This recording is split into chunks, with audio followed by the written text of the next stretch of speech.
Hi, and welcome to the Human Side of Business podcast. I'm Ange McCabe, CEO and co-founder of Intuity Performance. I'm a performance coach, HR professional, whole person leadership facilitator, and your host. The Human Side of Business podcast is fueled by the genuine curiosity to understand how personal characteristics and skills can be leveraged to drive individual and team performance, tangible outcomes, and ultimately organizational success within business. Each podcast is devoted to sharing knowledge, expanding our learning edges, and exploring the trends in corporate culture towards growing the emotional intelligence of organizations. I'm so glad you're here. Hi, and welcome to the Human Side of Business podcast. I'm Ange McCabe, CEO and co-founder of Intuity Performance. I'm a performance coach, HR professional, whole person leadership facilitator, and your host. The Human Side of Business podcast is fueled by the genuine curiosity to understand how personal characteristics and skills can be leveraged to drive individual and team performance, tangible outcomes, and ultimately organizational success within business. Each podcast is devoted to sharing knowledge, expanding our learning edges, and exploring the trends in corporate culture towards growing the emotional intelligence of organizations. I'm so glad you're here. Hi there, and welcome back to the Human Side of Business podcast, where we explore the skills that make us better leaders, teammates, and, well, humans. I'm your host, Ange, and here with us today, we have our senior consultant and coach, Maria, and we're going to break down critical thinking. Woohoo. Really cutting through all of the noise and getting real about what critical thinking looks like in everyday decisions. Whether you're leading a team, launching a new idea, or just figuring out what to eat for dinner. Yeah. It's that universal. So I'm hoping that the takeaways today will be around some tips, stories, maybe some frameworks we can get into. And I know we're going to be doing some myth busting around critical thinking. So let's dive in. Yeah. So admittedly, I think we both arrived at wanting to address the critical thinking topic thanks to the US election results. So we won't get political, but No. I think that we both arrived at that place because of that result and wondering how we got there. Yes. Yeah. So what is critical thinking? It's, in its very simplest form, the ability to analyze, evaluate, and make reasoned judgments. So the process of analyzing information objectively, evaluating it from different angles, and making logical decisions based on the information you get. So it's also about asking questions, challenging assumptions, and not taking things at face value. So instead of accepting information or situations as they're presented, a critical thinker digs deeper to understand the why and the how. I like this, the why and the how. And for me, my brain immediately goes to, okay, I understand the theory. How do I do this? Exactly. What's the Coles Notes of this? Not so much the Coles Notes, but in simpler terms, what could be examples? And what comes up for me is like pausing for a moment before making a decision or an opinion. It could be that. It could be, questioning, but not questioning from a place of divisiveness, but rather curiosity. And also understanding that there's multiple perspectives, and considering those multiple perspectives is a huge key to critical thinking. And really, it's also thinking about the multiple perspectives and being open to those new ideas or solutions. Absolutely. The last thing when I think about the quote unquote simpler terms of critical thinking is that, it's really about well thought out, evidence-based judgments rather than just relying on a knee-jerk reaction, our intuition, or perceived notions alone. Yeah, absolutely. Ultimately, I say but avoiding biases. So, like Ange said, we'll do some myth busting. So myth number 1 about critical thinking is that it's only for senior leaders or analysts. I love this one. What do you love about it? What? Oh, I wasn't ready for that question. I thought you were going to go on a riff. Oh, well, I will. Okay. All right. Yeah, you just seem to really love it. So I wanted to give you space. I do, so and here. I'll take it. I'll take it. Okay. Yeah. What I love about this is that it takes me back to that first job. Right. Yeah. And had I known what I know now, especially about critical thinking, I would have approached my job differently.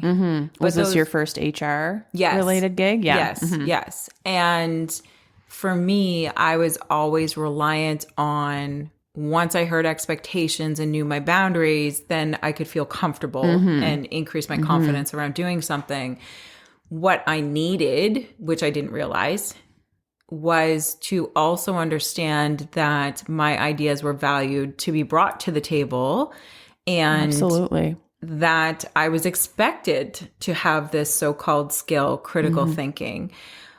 Without that direction, conversation, or even suggestion of developing that skill, it feels like as a younger employee, you're floundering until you get to, a director or VP level within the organization and realize, oh, there's all these human skills that I also need to understand and operate from. Yeah, absolutely. Do you think that it's a more of a priority now, just generally in the Absolutely. workplace than, yeah. When you think about it now, more than ever, we have AI, we have large language models, Right. we have, multiple searching attributes or things that we can dive into. There's so much information at our fingertips. Critical thinking is important to even consider nowadays. Is this even real? Right. Which is kind of scary in some situations, but it's true. Yeah. And it's also looking at it, I think, from a pragmatic perspective and not coming from a place of fear, but looking at multiple areas for source information to look for trends, I think is helpful when it comes to the how-to of critical thinking. Yeah. When you spoke about, is this even real? It's very much a conversation that we have a lot in our house in the context of parenting. Is this even real? Especially when you have, I think, a child that's of an age where they can engage with social media. Yes. Critical thinking became a big conversation. Oh, yes. At that point. Yeah. But we even see it now with our youngest, who is in a social media stage, just in the shows that she watches and the little, and now she's public school age too. Right. So critically thinking about, I hear this information from this person and I'm hearing that this is what this means. And, kind of, I feel like when you're young, it's about folks offering your guardians, your parents, whomever it may be, your teachers are offering different perspectives to you. And then as we get older, it's hopefully a little more self-directed. But what that gleans for me, or what I'm hearing, is that to be a great leader, having the skill set of critical thinking is absolutely necessary. And there's an opportunity where we can pass down this skill of critical thinking either structurally or non-structurally via public school or at home. Absolutely. And so it's starting to think about, not just as a leader, but as a parent, we're leading children. What skills do we want our children to have or know about? And what about our teams? So like a hockey team or a basketball team.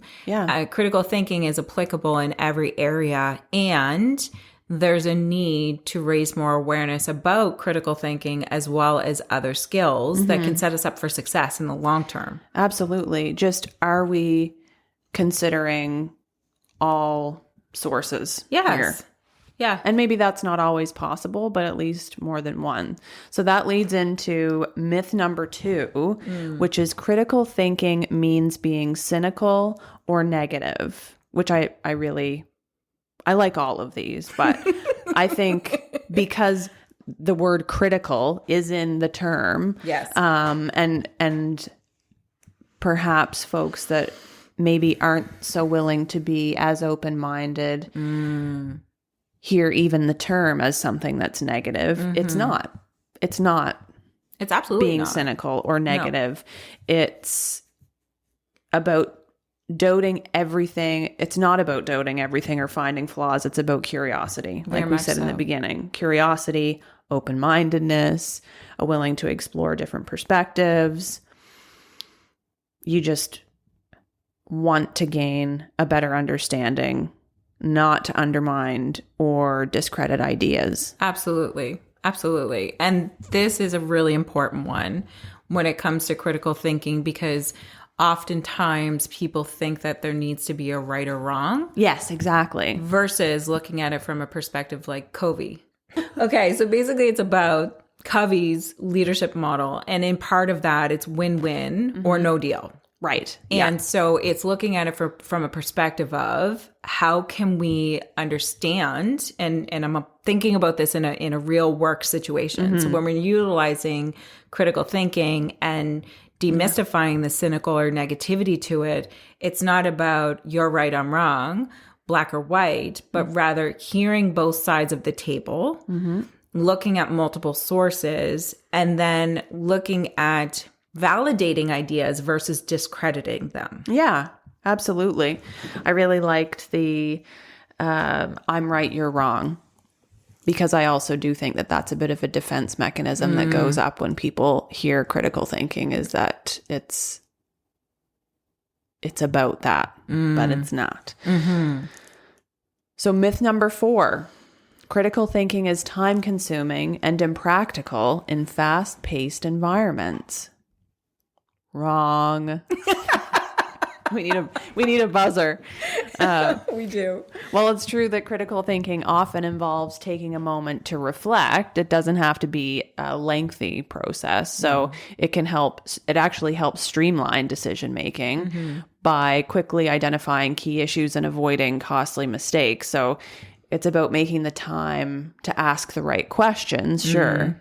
Even if it's just a few seconds, rather than acting on impulse, which then likely has implications down the road that are actually more time consuming. Absolutely. Agree with everything you say. And add on to that, when it comes to natural talents, any of these human skills that we speak to can be developed. It's thinking about like going to a gym. So you go to a gym to build muscle or maintain muscle or to be healthy, to gain something from it. The same can be true with regards to our innate skills. Would it be more challenging for some than others? For sure. It depends on what's in your fanny pack or your backpack, right? But at the end of the day, it's something that can be cultivated and grown. It's not just some have it and some don't. Yeah, absolutely. Okay, so myth number 3, critical thinking is an inborn talent. Not true. So some people believe you're either a natural critical thinker or you're not. So the truth is, it's a skill that can be learned, practiced, and improved over time. We'll talk more about that later and how exactly we practice becoming critical thinkers. But like any other skill, it develops through deliberate practice, reflection, and feedback, reflection being key. It's not exclusive to certain personality types, which I have heard, right? Or intelligence levels. Correct. Yeah. And I really want to hit home around it being something that can be cultivated. Yeah. And it's really important to think about it like you're working out at the gym. So, maybe you're building muscle or maintaining muscle or just staying healthy. But regardless, if you're paying attention to that and putting time and efforts in towards it, then you're going to, see successes. Exactly. And it's the same thing with regards to critical thinking or any other human skills that we talk about on the podcast. Absolutely. So myth number 4, critical thinking is time consuming and impractical in fast-paced environments. That is not true. No. If you don't practice critical thinking, you could make decisions too quickly, which end up costing more time and perhaps money down the road. Yes. So investing in the time that it takes to look at different sources of information, bring your team together, bring other teams together, whatever it might look like, is actually a wise investment. Oftentimes what I've seen in past is leaders spring into wanting to entertain critical thinking when it's a critical time. Right. And that's where the pain comes into play, because it's like, why is this taking us so long? We need to make this decision. And Right. When in actuality, like, think about it like building a bridge. The first time you build a bridge, you have schematics, you have engineers, you have all the materials, it takes time, et cetera, et cetera. But once that bridge is built, then we can drive over it seamlessly. Yeah. Absolutely. You know, in just moments. And it's the same thing with regards to thinking about building critical thinking. And so what I'm trying to say here is, in times of need is not the right time to start. Exactly. But rather, it's something that you would build or collectively build as a skill within your team and yourself as a leader. Yeah. Critical moments are not the time to build critical thinking, but you're absolutely right. That is when we try and pull it out of the toolbox. Yes. And it becomes frustrating for sure. Yeah. I love that point. So myth number 5, critical thinking means relying only on logic and facts, not emotions. Tell me more, Maria. I'm dying to hear this one. So it's not about disregarding emotions entirely. Instead, it's about being aware of our emotional responses and using them as data points. Yes. So we're human. Of course, we will have emotional reactions to situations, thoughts, ideas, whatever they might be. So if you can take a step back and look at them as data points rather than as problems or roadblocks, that's step 1. So emotions offer valuable insights and context when making these decisions. They should be balanced with logical analysis. Of course, a good critical thinker considers both emotional and rational factors when evaluating a situation. Very much so. Yeah. Very much so. I think it's definitely equal proponents, because when we're thinking about emotions, I'd always like to say, or use the example, think about it from the perspective of emotions aren't good or bad, but rather, are my needs met or are my needs not being met? Right. So when you're in a conversation and you're feeling quote unquote triggered, then it's starting to ask yourself the question in that moment, what needs aren't being met? What is being triggered for me? Is what can I do with this data about myself? Exactly. And what choice can I then choose, or do I want to intentionally choose to then react to this thing? Yeah. Or thought or proposal or what have you. I think it's really, really important that when we consider emotions, having emotions flow versus feeling like you have to stuff them down and be stagnant, it takes more energy. Absolutely. Yeah. It ends up taking more energy in the long run for sure. Yeah. And it's almost like, from the emotional standpoint, it's not looking at it like it's a bad thing, but rather it's a human experience that we have.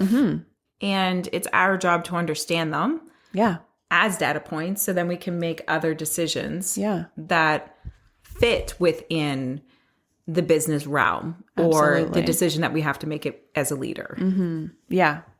It has equal value to picking up a book or reading an article or talking to another person about their perspective, treating, as we just said, our emotions as data. Certainly is of equal importance. So myth number 6, there's only one right way to think critically. This is one of my favorites too. Yeah. People often assume there's a strict formula for critical thinking, but it's actually a flexible process. So different people might approach problems differently, of course, depending on their experience, knowledge, and perspectives. The key is to be open to questioning and to look at problems from multiple angles rather than following a rigid one-size-fits-all approach. So I feel like, and your coach approach probably wants to really like come out here. Or the whole way through, really. It does. Coaching has come up for me throughout this whole conversation around. So it's really starting in at, what are your current beliefs around this thing or outcome? What could be holding you back? What could propel you forward? It's really depending on the context of like the actual situation. But the coach approach around this is that it's understanding and asking those questions from a place of curiosity. And if I could influence anything in the quote unquote how to do that, it's when you're having a conversation, business or otherwise, instead of making a statement, unless you're expressing yourself, that's different, or data dumping or providing information, totally different. But when you feel yourself getting ready to make a debative point, maybe ask a question first. So then it's like, am I interpreting this correctly? Am I understanding you? Are we on the same page? Do we have the same definition of XYZ? Absolutely. And therefore, am I providing not just the right thoughts or feelings, but rather, am I providing the information that matches the conversation with you? Right. Yes. Are we starting from a similar foundational place? So I think some of it is what I would call above the waterline logistically from a coach approach. Like how are you approaching the conversation? Like we've been talking about. Right. The stuff below the waterline, oftentimes you cannot do in the moment, aside from understanding how you're feeling and then therefore what you want to do with those triggers. Right. The real work is taking time to pause and reflect around your own beliefs when it comes to this topic, this thing, what have you, and then starting to almost unpack them. So that does take time, but not every single critical moment requires that per se. No. And like you said, with your bridge analogy of absolutely building a bridge takes a lot of work, but then from that point on that it's finished, you're driving over it seamlessly. Absolutely. So, Absolutely. You're either deciding, I feel like with critical thinking, what's coming up for me is that you're either deciding to do a lot of proactive work up front, or you're deciding to do a lot of reactive work post decision. Or I guess it's usually around a decision. And being a bit of devil's advocate here, I think that post-decision sometimes works. For sure. Like if you are intentionally making a decision to try something out and then use your critical thinking there afterwards to understand the outcomes, for sure. Is that the way that you want to lead every single time? Absolutely not. So I see where you're coming in, and I like where you're coming in from the fact that sometimes critical thinking could be pre or post. Correct. It's not so much right or wrong. No. Yeah. It's how you're approaching it. Yeah. And it's so contextual because you may need to do it. You may have the privilege of kind of pre-planning, or you may be faced with something on the fly. For Absolutely. sure. Yeah. Absolutely. Can I talk about my hats? Please talk about your hats. Tell me all about your hats. I love hats. I enjoy how you entertain me. So when you're thinking about critical thinking, there's different models. We've heard of SWOT analysis, the 5 whys or Swiss cheese technique. The other one that came out for me that really stuck was the 6 hats, because basically what it's identifying is each color hat means something different, or a different approach in thinking to critical thinking. So for example, your white hat is putting on your white hat, you're thinking about facts and data of that situation, thing, person, what have you. Your red hat is your emotions and your intuition. How do you feel about this? What's coming up? So we talked about, triggers. And sidebar, triggers can be good and or bad. Yeah. It's not a bad word either. Yeah. Black hats, risk and problems. Yellow hats, what's the benefits and the optimism, which I enjoy the yellow hat because often times when you look at some of the other models, it's only looking at like opportunities versus benefits. Right. And that's two totally different things, right? Then we have our green hat, which is creativity and innovation. Super important in today's world. And our blue hat, process and control. We need process. We need some structure at least for something to be sustainable and scalable, regardless of if it's like a one-time thing or a forever thing in what we're doing in the workplace or how we lead. So I really enjoy these 6 thinking hats because it gives you a visual as to, and almost a language. Totally, yeah. So like, for example, if you and I were sitting down, I could say to you, had we Putting built on my that green bridge, hat. right? Yeah. Had we built that bridge about the 6 hats and we have the same language, then I could be like, hey, I'm putting on that green hat. And then you could be like, well, what about the red hat? Or what about the white hat? Or I'm coming in with a response. I'm wearing my red hat. Yes. I like that a lot. Maybe it's, I know we're both very visual people. So I think that could be it. I feel like that really resonates. It does. Because of that as well. And it gives you a bit of a model too. So for those that aren't as visual, because I'm hanging on to the colors in the hat. Yes. Yeah. For those that aren't so visual, it would be about having it parsed out by facts and data, intuition, like forecasting. Yeah, the buckets. And emotions. Buckets, right? Yeah. It could Risk be, and problems. if you're not super visual, I could foresee it being a good, like almost journaling exercise where you're, okay, I'm going to write a page from the perspective, or a page is a lot. I mean, I'm going to write a paragraph from me with my white hat perspective. Yeah. Yes. I like that. Thanks for sharing. You're welcome. I love your hats. Thank you for loving my hats. So we've said it a number of times. Yes. Or alluded to it a number of times, but we know critical thinking now more than ever, as we said, because there's just so much information from so many sources coming at us. Yes. It's so important. So the rise of misinformation and info overload, the speed of change in business environments is the most rapid we've ever seen, especially post-pandemic, and the importance of balancing intuition with a structured thinking approach. Which, yeah. All of those things. Those are the whys. They are the whys.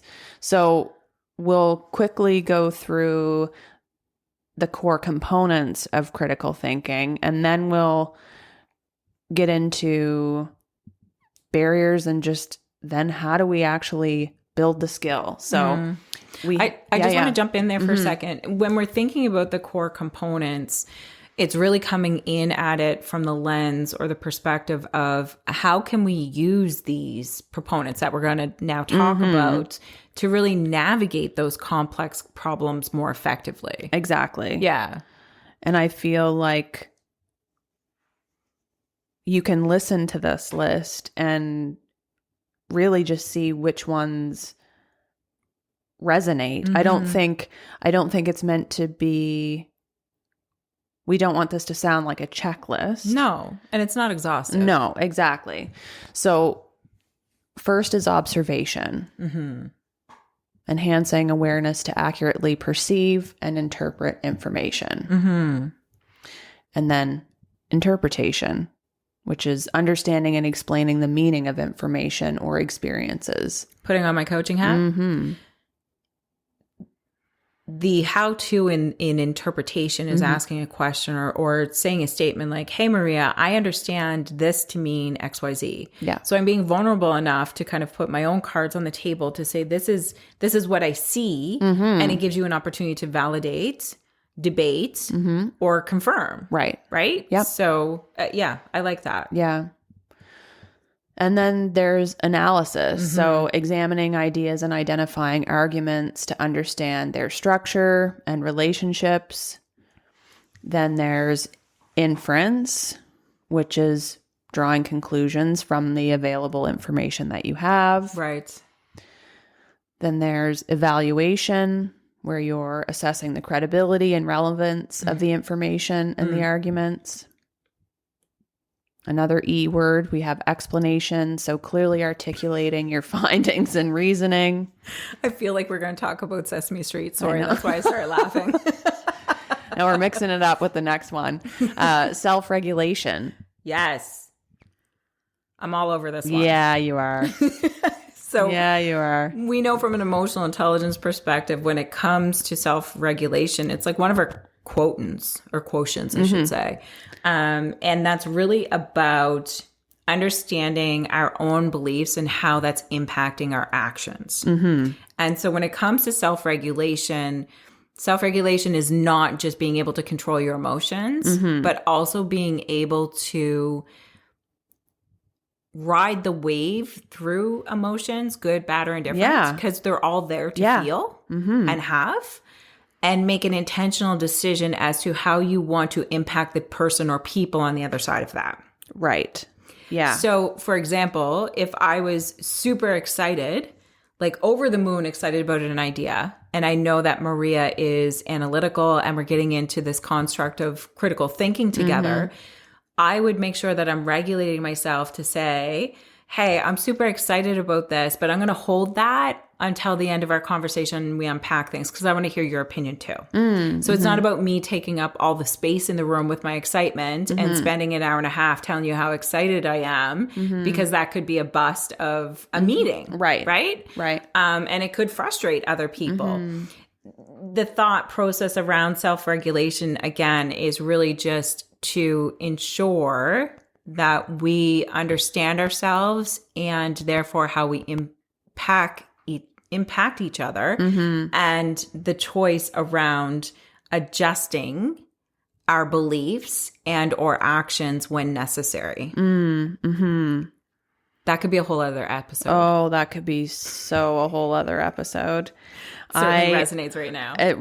Absolutely. And for me, again, not to throw parenting in there again, but I find that kind of modern day parenting how-tos talk a lot about co-regulation and self-regulation in an effort to be able to weather your children's ups and downs. So it's interesting to think about it in this context as well, and it's bringing also, that to work. Yeah, it's also understanding that conversations do not have to start and stop in the same hour. Yeah, or absolutely. the same 15 minutes. Like talking about the parenting thing, when Parker was my son was a lot younger, I would actually put myself on timeouts. It, like, if I was exhausted from working, a senior leadership job, and being a single parent for a stint of time, etc. I would say to him, you know what, buddy, mommy needs to go on a timeout for 5 minutes. I'll be back. Yeah.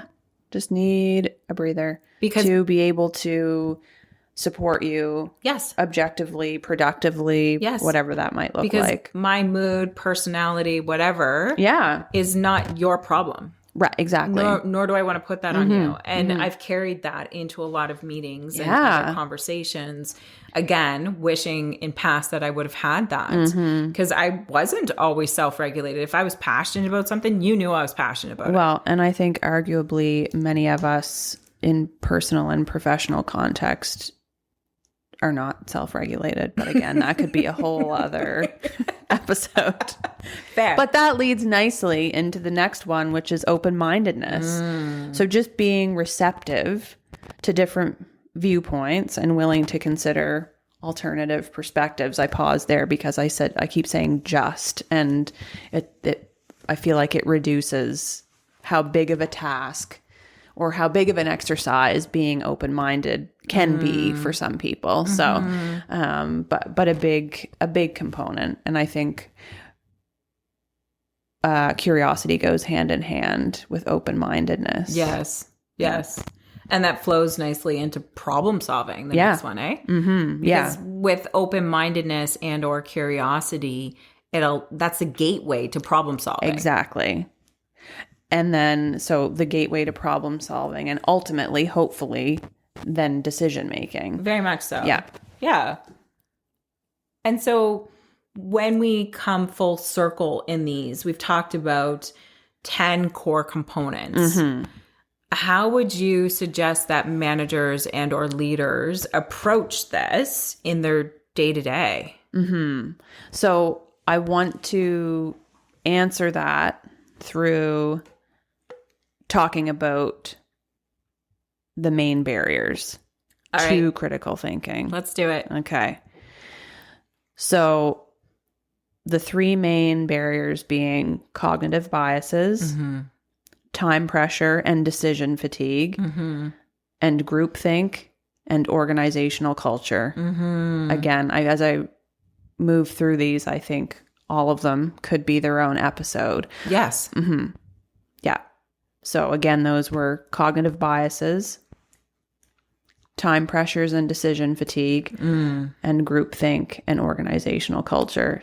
So these are things, what I'm understanding what you're saying, in carrying out those 10 steps or 10 core elements of critical thinking, those could be barriers to being successful with those. Exactly. So those three that I outlined are often barriers to accessing those 10 components. So yeah, what can we do? So either within ourselves or Organizations. exactly, or as managers, leaders, start small. Mm-hmm. Encourage curiosity. Mm-hmm. Mm-hmm. Very much And so. that can even be, if you yourself don't feel like a particularly curious human, right. just state outwardly an intention to be more curious. Mm-hmm. So in a conversation, however, that's going to sound like asking more open-ended questions. Right. With your team. And I'd like to add too, open-ended questions that come from a place of wanting to know, not wanting to guide or influence. Right. Because those feel and are very different. Right. Exactly. So again, hanging on to that curiosity piece. And in some circumstances, it's really about intentionally identifying when is this decision process going to take place. So it's like, I know that we're overscheduled with meetings. Right. Trust me, I live it and breathe it. And I think it's necessary as part of making strategic decisions that you afford time for critical thinking. Yeah. Like it's an exercise within the project itself is kind of what's coming up for me. Yeah. Good. Yeah. So encourage curiosity is one. Start small. Mm-hmm. Set an intention just to be more curious. Mm-hmm. Next, I would say ask better questions, ask intentional questions. How do you get better at asking questions? Again, I think it all ties back. I sounded like a broken record. But like you said, if it comes from a place of genuine interest and curiosity. I'm just thinking about like how to set teams up for success in this. And what's coming up for me is if I were to start this conversation with the team, going back to the analogy of building the bridge. Right. Because you have to start somewhere. Yes. Yeah. Right. Obviously, we've already had conversations and passed it. Instead of me just shooting questions across the table, I think that there needs to be almost like a quick hit conversation to say, hey, look, I really think that we need to be curious about this particular item. Yeah. I'm going to have some questions, and I want you to know that it's not coming from a place of malice, but rather Not cynicism. Yes. Or negativity. Absolutely. Right. But rather I'm truly trying to understand. And also I may have a debate going on in my own head and I'm open to hearing a diverse opinion. And if you decide with your team to use something like was it 5 hats or 6 hats? 5, 6. 6 hats, yeah. So creating a shared language. So agreeing or discussing with your team that you are going to have some type of critical thinking framework and introducing that. So there is a shared language. So again, if you sit down to have a discussion and you're like, listen, Ange, I'm coming in with my blue hat. And so everyone knows what that means. Yes. They're not just like, you know, I don't really like blue hats. Blue is not really your color.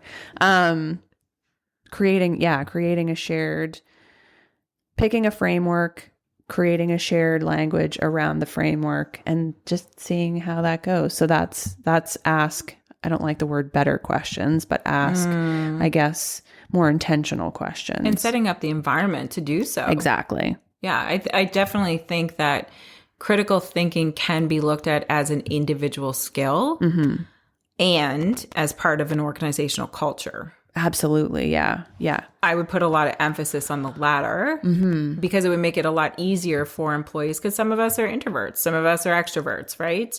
For us, introverts or omniverts, somewhere in between, having the proper culture to be a critical thinker is like super important, bar none. Yeah, absolutely. And I would almost think intentionally somehow baking critical thinking into whether it's your company values or your culture. I like where you're going with that. Yeah. Could even be departmental agreements. Yeah, exactly. Yeah. Because otherwise it can lead toward, as we said earlier, groupthink. Yes. Or we all have to think the same way. And that's not the fact. And No. I think another one of your key points that you brought up in the green room is really about promoting diverse perspectives. Yes. Yeah. And I think that layers in nicely, because we also do not want to get into a situation where critical thinking is only for a certain few. Yeah. Or it's only valued of a certain few or by a certain few, but rather we are having an open, connective culture that is looking for diverse perspectives. Yeah. So that we can have more education go across our company or departments, and B, we have our team members coming in from a place of critical thinking, and C, it's a strong skill that when shit gets real, we can really like hunker down and just be able open to and honest. be open and honest about it versus trying to navigate a really sticky situation. Yeah. And what comes up for me there is the starting place being, I think I've said curiosity a number of times, but I think additionally is making sure that there's a sense of safety. Absolutely. No one's going to be in a position to be curious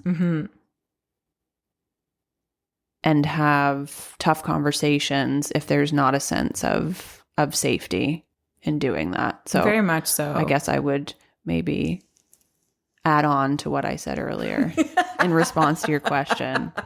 When you're like, where do you start? Start with curiosity, but I guess pre-curiosity or at the same time. As a manager, have you cultivated an environment of safety and sharing and openness? I think what I'm hearing or digging into there is like, it's really 3 components: the environment, the people, and the structure that's wrapped around it. Yeah. So when we're talking Those small things, no biggie. So when we're thinking about critical thinking, it's ensuring that we have the proper environment, that our people are on board, connected, and behind critical thinking. Yes. And that we have the structure, i.e. the 6 hats or SWOT analysis or whatever we're following so that we can be critical thinkers. Yeah. That's it. And this is a wrap on the episode of the Human Side of Business podcast. If you're feeling like you've got a better handle on what critical thinking is and maybe how to use it to avoid a few face palms along the way, then our job here is done. But here's the thing, like any skill, it takes practice, like anywhere from like 66 to 318 times practice. So let's be real that sometimes we need to take baby steps and celebrate the small wins. And maybe it's just about asking yourself better questions or pausing to reflect, like we talked about prior to diving into a decision. And you can do those small things this week. And we'd love to hear how it goes. Yeah. Text us, send us an email, DM us, leave us a comment, or share this episode with someone who could use a little critical thinking magic in their life. And if you've enjoyed this conversation, make sure to hit subscribe so you don't miss any of our other deep dives into human skills that makes all the difference. Until next time, keep growing, keep questioning, and keep bringing your human side to business. Catch you soon. Thanks for listening to the Human Side of Business podcast. I'm glad you could join us. If you enjoyed today's episode and want to stay updated with our latest content, make sure to visit our website. The link can be found in the episode description, where you can subscribe to the podcast, sign up for our newsletter, and learn more about our whole person leadership services. Sounds interesting? Explore the Whole Person Leadership Cohort by Intuity Performance, a unique program that offers unparalleled support to managers on every step of their leadership journey. Our program features evidence-based assessments, workbooks, group coaching, and interactive learning experiences to help you level up your leadership skills. Reach out today to apply to one of our upcoming cohorts. Until next time, take care and stay curious.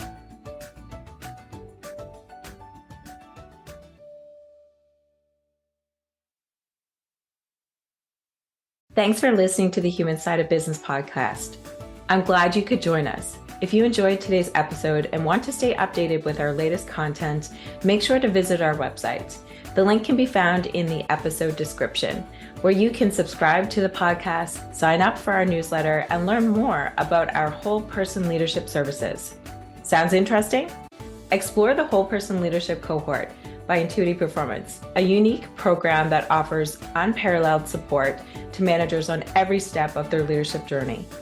Our program features evidence-based assessments, workbooks, group coaching, and interactive learning experiences to help you level up your leadership skills. Reach out today to apply to one of our upcoming cohorts. Until next time, take care and stay curious.